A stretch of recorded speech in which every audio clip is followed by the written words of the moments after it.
আসসালামু আলাইকুম। তো এখানে আমি কচু শাক রান্না করব। কচু শাকটা চুলায় বসিয়ে দিয়েছি। তো আমি এখানে নুন দিয়ে দেবো। এই যে অল্প করে 1 চামচ নুন দিয়ে দিয়েছি। এটা ভাপাবো, এটা ভাপবে, পানিটা ফেলে দেবো, না হলে কুটকুট করবে। তো এখানে পানি দিয়ে দিচ্ছি।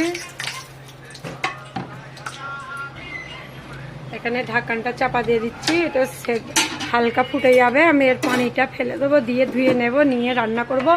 তো এইদিকে কড়া গরম হয়ে গেছে। এখানে নোনা মাছগুলো আমি ধুয়ে নিয়েছি। এই যে তেলে দিয়ে দিচ্ছি, দেখুন।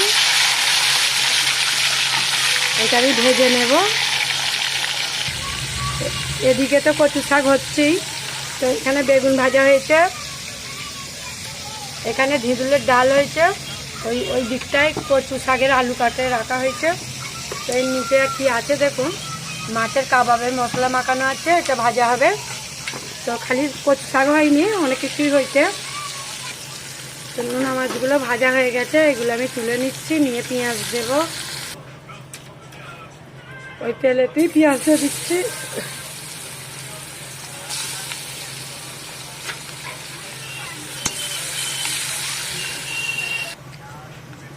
তো পেঁয়াজ বাদামি কালার হয়ে গেছে। আদা রসুন মিক্স করে একসাথে বাটা 1 চামচ দিচ্ছে, আর একটু অল্প করে দেবো। এই 1/2 চামচও দিয়ে দিচ্ছে, 1.5 চামচ দেওয়া হলো। এখানে দেখুন কচু শাকটা ফুটছে।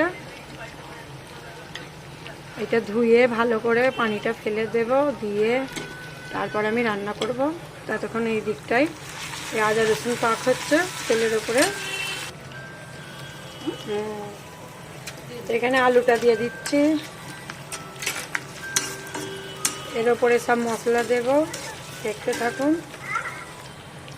তো এখানে আলুর উপরে দিয়ে দিচ্ছি, এখানে নুন দিয়ে দিচ্ছি 1 চামচ, ঝাল লঙ্কা গুঁড়ো দিয়ে দিচ্ছি, ধনে গুঁড়ো 1 চামচ দিয়ে দিচ্ছি, জিরে গুঁড়ো 1 চামচ দিয়ে দিচ্ছি। এখানে অল্প করে হলুদ গুঁড়ো দিয়ে দিচ্ছি। তো এতে যা ছিল তাই দিয়েছি, এতে ঢালতে হবে পরে। এখানে একটু আমি পানি দিয়ে দিচ্ছি, নাহলে মশলাটা পুড়ে যাবে। এটা কষে নেব মশলাটা। গ্যাসটা জোরে দিয়ে দিলাম।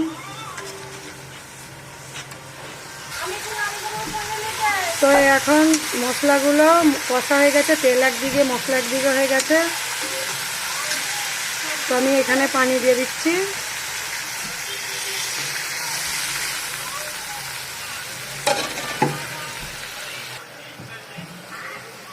এখানে পানি দিয়ে দিয়েছি অল্প করে, আলু সেদ্ধ হবার মতন।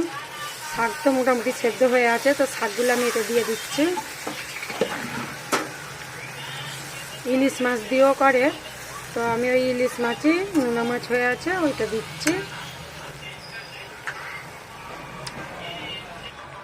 তো এখানে কচু শাকগুলো মানে ফুটেই এসেছে, মানে ফুটে গেছে ধরতে গেলে। আমি এখানে মাছগুলো দিয়ে দিচ্ছি, তবে টেস্টটা শাকের মধ্যে আসবে।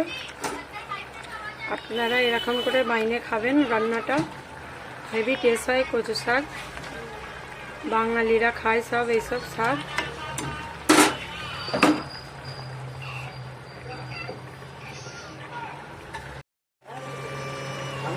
তো কচু শাকটা হয়ে এসেছে, দেখুন। আলুগুলো ঘেঁটে দেব।